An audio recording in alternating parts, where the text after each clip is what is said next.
Vladimir Poutine a participé à la session plénière du Forum sur les technologies du futur. L'événement se déroule au World Trade Center à Moscou. S'exprimant à cette occasion, le président russe a déclaré « Les défis extérieurs et les sanctions, malgré leurs difficultés, ont joué un rôle stimulant important pour nous.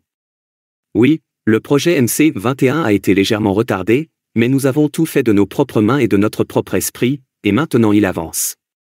Nous devons travailler de manière tout aussi active et constructive dans tous les autres domaines. » Simultanément, une délégation de députés de la Douma d'Irkoutsk a visité la chaîne d'assemblage de l'avion de transport de passagers MC-21, le musée historique de l'usine et un hangar pour les essais au sol.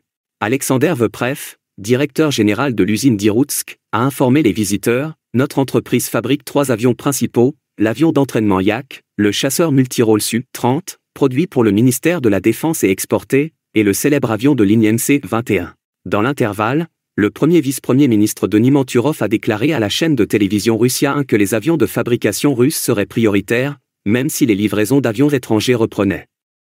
Le gouvernement a l'intention de mettre en place un système dans lequel les compagnies aériennes donneront la priorité à l'acquisition d'avions de ligne nationaux certifiés. Selon M. Manturov, un simple retour des constructeurs étrangers sur le marché russe, tout comme leur sortie en 2022, n'est plus possible. Les autorités évalueront soigneusement chaque cas de retour d'une entreprise étrangère. Cette nouvelle approche vise à garantir le développement stable de l'industrie aéronautique russe et son indépendance par rapport aux facteurs géopolitiques. Dans une déclaration antérieure, M. Manturov a souligné que personne n'avait approché le gouvernement russe au sujet du retour potentiel des avions Boeing sur le marché russe. Il a néanmoins reconnu que la Russie serait disposée à reprendre les livraisons de produits en titane à Boeing si l'entreprise se montrait intéressée. Alors que les moteurs MC-21 et PD-14 font la une de l'actualité, le Tu-214 est discrètement testé dans le cadre d'initiatives plus récentes. Le 21 février, l'avion Tu-214LL, auquel a été attribué le numéro de planche 64509, a effectué avec succès un vol supplémentaire. La zone de vol primaire englobait l'espace aérien de la République de Mordovie et de la région de Ryazan, et le lancement a été effectué depuis l'aérodrome de Kazan Aviation Plan. En 2006, Kazan a produit l'avion Tu-214 sous le numéro d'immatriculation RA64509. Après la faillite de Transaero Airlines en 2015, l'avion a été stocké. L'avion a volé pour la première fois en juin 2024, après avoir été remis en état de navigabilité. Il a ensuite été transporté à Minsk pour être repeint aux couleurs de l'entreprise United Aircraft Corporation. L'avion a été modernisé à son retour à Kazan, ce qui a impliqué le remplacement de composants importés par des équivalents fabriqués en Russie. L'objectif de l'initiative de modernisation du Tu-214 est de parvenir à une substitution complète des importations de ce type d'avion. Plus de 240 composants de l'équipement de bord du Tu-214 devaient être remplacés par des équivalents fabriqués en Russie, conformément à l'ordre numéro 663 du ministère russe de l'Industrie et du Commerce, daté du 31 mars 2015. Les représentants de l'industrie ont prévu le remplacement de 15 systèmes primaires et d'environ 30 systèmes secondaires.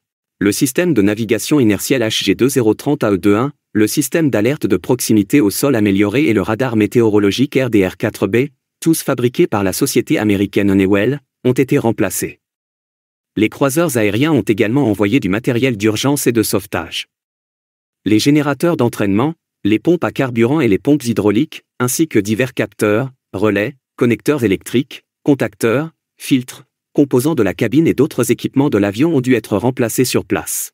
Le 22 juin 2023, Vadim Korolev, directeur général de Tupolev JSC à l'époque, a informé le gouvernement russe que le Tu-214 répondait aux normes contemporaines de l'aviation civile, qu'il était produit localement dans une large mesure et qu'il était composé à 87% d'éléments d'origine nationale.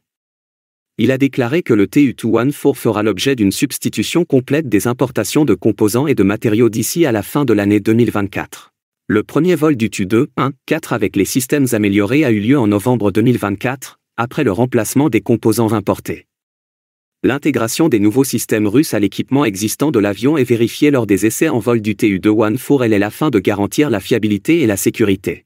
Le laboratoire volant est également utilisé pour développer une variante de l'avion avec un cockpit pour 2 pilotes, une exigence d'Aeroflot qui vise à améliorer l'efficacité opérationnelle et à réduire les coûts de la compagnie aérienne. Cette version est actuellement en cours de mise en œuvre d'un système de contrôle intégré de l'avion mis à jour. Depuis novembre 2024, le Tu-214LL a effectué une vingtaine de vols. Ces vols comprennent un vol d'évaluation après la restauration, ainsi que des vols de convoyage vers Minsk et de retour à Kazan. Le 21 février 2025, l'avion a effectué son 17e vol en tant que laboratoire volant dans le cadre du programme de certification des aéronefs remplacés par des importations, selon les informations obtenues sur le site web Aviation of Russia. Il a effectué avec succès 8 vols au cours du seul mois de février.